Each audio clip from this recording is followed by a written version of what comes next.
Gary here. Welcome to Bookmob episode 83. Today I'm going to do a review of a book I just read this week, and I just discovered this week, called On the Calculation of Volume by the Danish writer Solvej Balle. Solvej Balle. I hope I got that pronunciation correct. Now, this book is about a repetition of the same day. Now, you may remember the film with Bill Murray, Groundhog Day, and I certainly remember it. I've seen it a couple of times.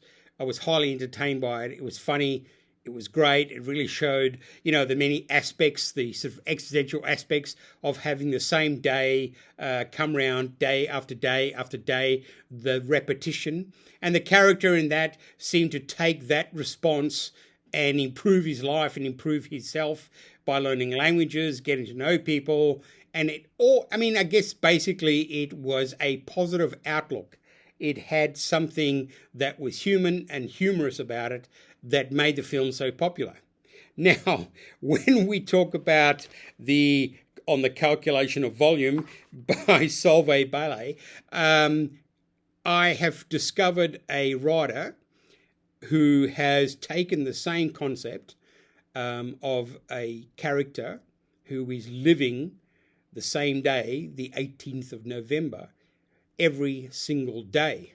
Now, I know that there have been 5 books in the series. This is the next one I'm reading, Volume 2, and Solvej has decided to write 7 books, but currently there are only 3 books translated into English. So there are 5 books that are published in Danish, and up until now there is only 3 books that have been translated into English.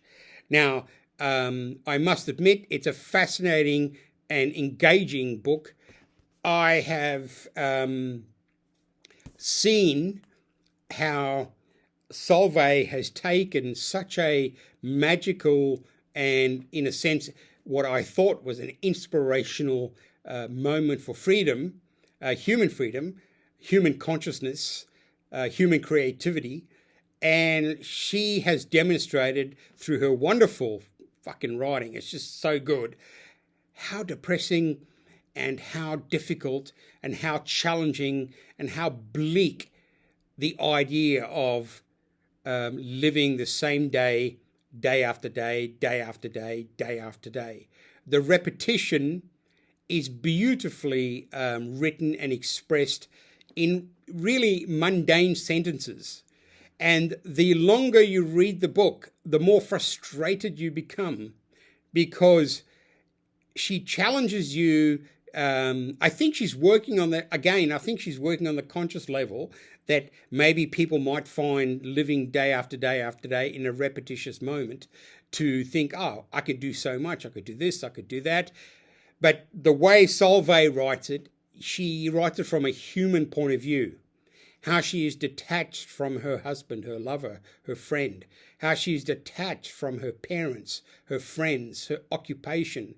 How living the same day over and over and over again is in no way entertaining, in no way engaging as a human being. In fact, it's a major struggle. And I suppose it's metaphorical for the life of most of us, which is mundane and domestic, and each day seems like the same. But let's not go there, because the book is an imaginative tale. And it is so well written. I read it, I think, in a couple of sittings. It's very, very, it's a page turner by no doubt, because you are drawn to the possible outcome. Because as you read it, you're trying to figure out how this will go. Also, Solvej, lives this life, and she has created a universe with rules and regulations. And sometimes you've got to take a leap of faith into letting her tell you what the character is doing.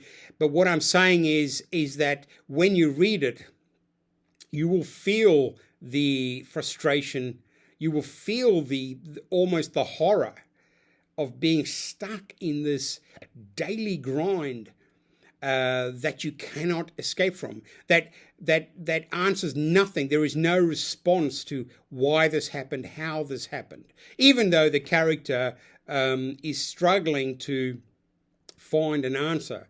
I mean, and one of the most poignant points of the first book is how the character goes, if this happened, this being trapped in time in this repetitious day, 18th of November, surely it can be undone. And in a sense, when you think of science, when you think of chemistry, when you think of physics, you go, yes, if something can happen, then something can unhappen. And I suppose that depends on the pattern that you're talking. Is it thousands of years? Is it over a year?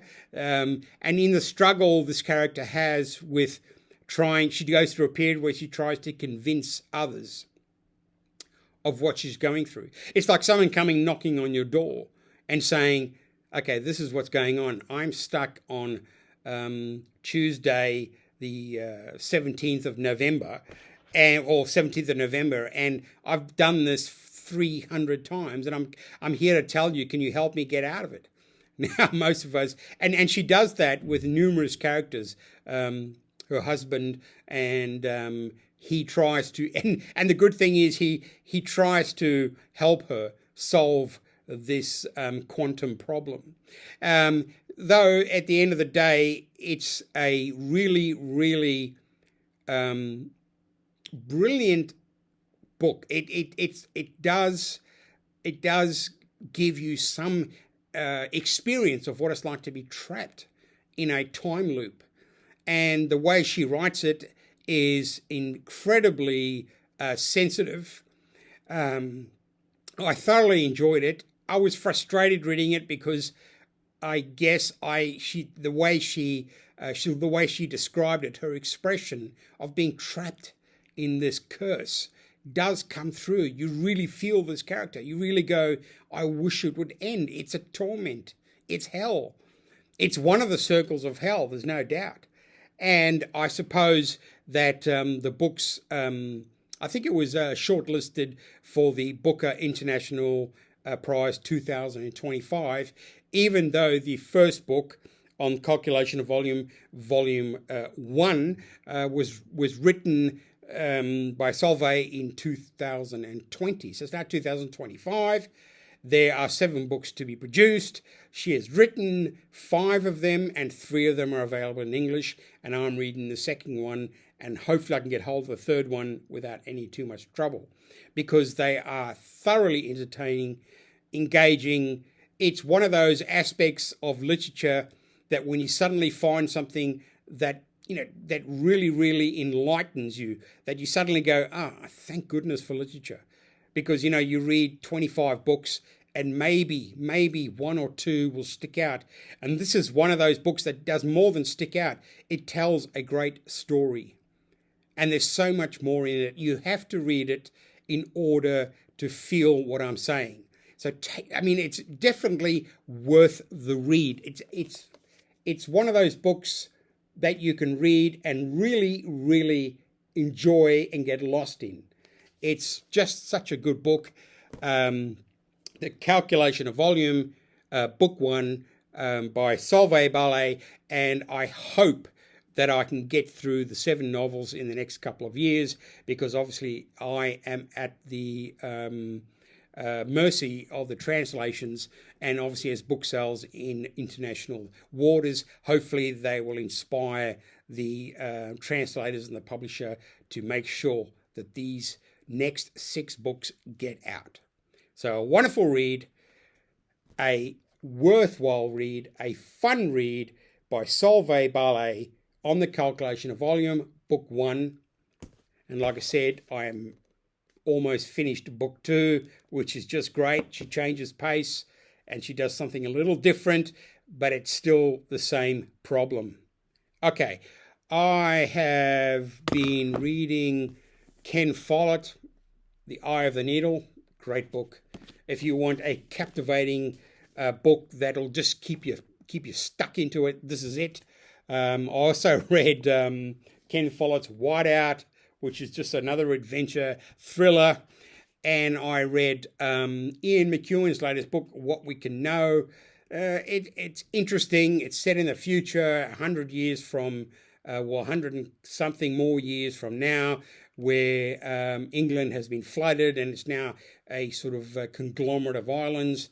And Ian McEwan is searching for a poem that was written in 2014, and I think it's now 2121 or something like that. And he is an academic looking for a poem because he feels it answers some of the contemporary problems they are having in that time. All right, so we have been very lucky to have found Solvej Balle's books, and I can't wait for book 3, book 4, book 5, book 6, book 7. Anyway, have a good week. Remember, keep reading, visit your bookshops, visit your libraries, take a risk, read books that you might not have, and if anything comes at the end of the day, and you've got nothing to read, you're going on a trip, try and find this book. It's available. I mean, I got mine on Amazon, and read it. It's a fun, entertaining, challenging read. Okay, I'll see you on the next episode. Thanks for watching. Bye.